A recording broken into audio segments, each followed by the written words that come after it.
YouTube. County Games back here again. So there we go, a real special one, you guys, real one that's close to home. This is a reaction to the Irish potato famine, 1845 to 1852.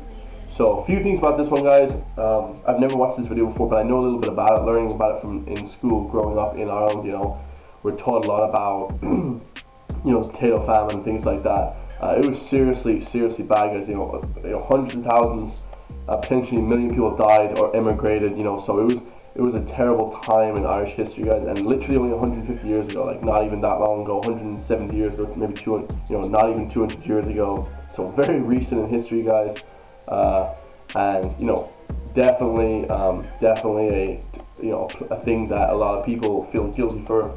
You know, i.e. the British, they had a ton of food that they just wouldn't deliver to us. A lot of people don't know this. It'll probably be explained in this, that the British had food, but they stopped it from coming to us. So that's pretty much why they just wanted us to surrender and just to be, you know, under their under their rule even more, because we were ruled by them for like 800 years. But it really sucks, guys. You know, so when people say that, oh, Irish people had lots of wealth and stuff, guys, we were not a wealthy country ever in our history. There was probably one or two wealthy families in Dublin around the time. And yeah, guys, just absolutely crazy. I read up about this before, never seen this before. Hopefully this is a bit more informative, but absolutely crazy, guys. the things that other people did to us here in Ireland, really insane. And just, you know, obviously, guys, you know, we have now the best, I believe it's the best food supply in the entire world. I just googled it. So we actually lead the world in food security now. So we lead it for availability, quality, and safety. And the USA is actually number 2. So we actually beat the USA at one thing, which is food supply, food security. And mainly that's because of this, guys. We don't want ever these famines to be happening again, especially in a Western country. You know, it's crazy that would happen. So let's get straight into it, guys. Like, comment, subscribe. Go check out my Jack Mode County Games merch. Check out my fitness plans if you guys want them. DM me on Instagram. And then also, you know, subscribe to my Patreon if you guys want to. And let's get it, guys. Let's go. 45 through 1852. In 1845, in Ireland, the potato crops were failing and potato plants were turning black and rotten. The cause was potato blight, or more specifically the fungus Phytophthora infestans, caused by the wind, rain, and insects. It spread throughout Europe, but hit Ireland the hardest. This would be known as the Great Famine, or the Great Hunger. By 1845, the potato, which was originally brought into Ireland by the landed gentry, was Ireland's most important crop. So basically, we used it for everything, guys. The first thing we did was we killed all the animals first, because we thought it was only going to last a year. Instead, here, guys, lasted like 7 years. So crazy. Half of Ireland's population, mainly the rural poor, were dependent on potatoes to live. Always the poor that get fucking screwed, guys. You know, notice a trend here. The average Irishman ate 14 pounds of potatoes a day. They grew well in Ireland. 14 pounds of potatoes a day. Wow, that's crazy. So they used that for their primary food source, guys, back in the day. You know, they didn't really have a ton of cattle, you know, because it was very expensive to have that. Only the rich had that kind of stuff, but still some of them, few did, but they used mainly potatoes for it. Crazy. Ireland's climate, and even in poor soil and in wet and cold conditions. Potatoes were nutritious, a great source of vitamin C, and their harvest was plentiful, so there was enough to feed families, and farmers had enough surplus to feed their livestock. The Irish were overly reliant on one variety of potato called the Irish lumper. Oh, yeah. Yeah, the lumper was our most famous one, guys. I think now in Ireland we grow like 17 different types of potato, and they all have blight-resistant bacteria. They're all blight-resistant, so it's phenomenal how far we've come. It actually does make me sad, though, thinking about all the people that went hungry and died. Like, it's just so sad, guys. Like, I'd rather see, like, you know, us as the most obese nation on earth than ever people go hungry, because it's just crazy. Like, hunger is just, man, it's terrible, you know. Lack of variation put Ireland at high risk of mass famine. When blight hit the potato plant, it may look edible from the outside, but it was a slimy pulp inside. It would soon appear rotten and shriveled once the fungal spores settled on the plant, which spread to healthy potato plants around it quickly through the breeze. The smell was so revolting that it could make a person vomit, and eating an infected potato would leave them in agony. One of the sources for the blight may have been the United States. Arriving through ships coming to Europe, a strain of blight was seen in 1843 on America's eastern seaboard, but going further back, the pathogen That's great. could be traced to Mexico. Great Britain had the richest empire in the world at the Yeah, so Great Britain now, this is how fucked the Great Britain are. And there's no hate on people nowadays, but obviously society has changed very rapidly. But back then, guys, total dickheads. Like, literally we're all dying, and Britain, watch this, guys, watch it. I don't even have to know what they're going to do. They just completely fucked us over, guys. They're going to maybe even say this, so they try to help us. They didn't help us at all, guys. They were fuckers, man, so. this time, and had an oppressive rule over Ireland. For the first year of the famine, there was little death from hunger. British Prime Minister Sir Robert Peel imported corn or maize from the United States. However, there weren't enough mills to ground it, and the This is so cap, guys. History is like so wrong. Like, this is cap, man. They did not help us, man. If they wanted to help us, they wouldn't have had us all starve for 7 years. Get the fuck out. This is just cap. This is straight cap. poor couldn't afford it. As well as this, the Irish peasants' diet of potatoes made the corn unsatisfactory. Unlike potatoes, it lacked vitamin C, so dependence on corn resulted in scurvy. While some Irish got used to the cornmeal, there was not enough to go around. Surprisingly, even as things got worse, grain and other foods were still being exported to Great Britain during the famine. Lord Yeah, so, like, we were still actually making food for the British, like. Like, it's like when you see, Chinese people poor and stuff, or, like, not without technology. It's like, you guys make all the technology, just keep some of it here for yourselves.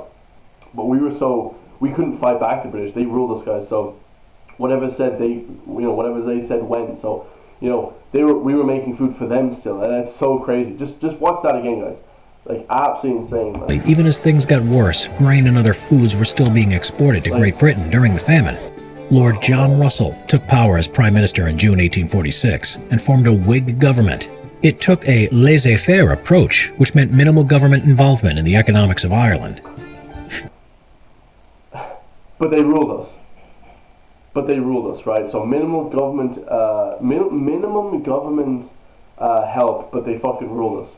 Oh my god, like, just the biggest piece of shit. They want to breeze over this, guys. They might not even talk about this, but they didn't help us, not one iota, guys. It was fucked. Like, that's people back now. I'm not talking about people nowadays. People in Britain say, oh, because Britain love Ireland. Yeah, guys, when I was in Britain, everyone loved me and shit, but guys, this is really fucked up shit. Like, this is like people literally just die, just starve to death and all die, like hundreds, thousands, millions, like, potentially, or immigrated. So The British government looked down upon the Irish as less than human, and their potato crops as lazy, suggesting that they needed to unlearn dependency on the government. The Protestant oh, that's good. Take a heavy-handed approach. Just say, oh, you guys need to get other crops, like fucking just do, guys. We weren't taught it yet. Like, we weren't, like, developed. They owned us. Like, they owned us. Like, they had all the money, guys. How the fuck are we supposed to do anything? It's like when really rich people say, oh, they need to learn for themselves. No, man, that's not how it works, man. You have all the shit. You have all the resources. How the fuck are we supposed to get the shit? An evangelical belief that the famine was an act of providence, a divine judgment, also justified inaction. Charles Trevelyan, a civil servant with direct responsibility for the government's handling of the famine, was a big supporter of this idea. Piece of absolute fucking dog shit this guy was. The British government opened soup kitchens in 1847, which fed over 3 million starving Irish peasants, but they closed them down after 6 months. They also continued to export food that could have fed the starving Irish population, as they did not want to interfere in the business of the English landowners. Because, guys, here's the thing, guys. People say, like, Irish people and stuff. Because I was watching this British guys talking about slavery and stuff. Guys, we didn't have shit in this fucking country. So, like, to people to think that we had, people here owned slaves and stuff. Guys, only very rich families. There was like 2 or 3 families like that owned like all the slaves, white, black, Asian, whatever, that kind of thing, right? The average people in Ireland never did, right? Because in America it's different as well, but here it was so fucking bad, guys. People here think that we had slaves. It's actually comical. We couldn't even fucking eat, like. It's just crazy, man. Public work schemes were also introduced to provide employment, but malnourishment made hard labor extremely difficult for workers. How are we supposed to work, man? We can't eat, like, it's fucking, but this is the shit show, guys, back in the day. Most of the Irish were Catholics, and half did not own the land they worked on. Instead, they were renting and working on tiny plots of land for English landowners, many who were absentee landlords. We were all slaves, guys, like, the whole of Ireland was a slave, pretty much until, like, the 20th century. Like, I know it's fucked up thing. That's only like 100 years ago. It's actually just insane when you look at Irish culture, guys. Like, fuck American culture and all that. When you look at our own culture, it's insane. Like, we literally were like, didn't even have fucking. We all worked for like British people. Like, we didn't have any of our own shit. Like, so people coming at us about stuff, bro. Don't come at Ireland about any of that bullshit, man. It's all Britain. Like, fuck, bro. Britain were the richest country in the world. They said in the beginning, So they just not now anymore. Okay, they're good enough now, but back then, bro. Workers. Most of the Irish were Catholics, and half did not own the land they worked on. Instead, they were renting and working on tiny plots of land for English landowners, many who were absentee landlords who lived in Britain, not Ireland.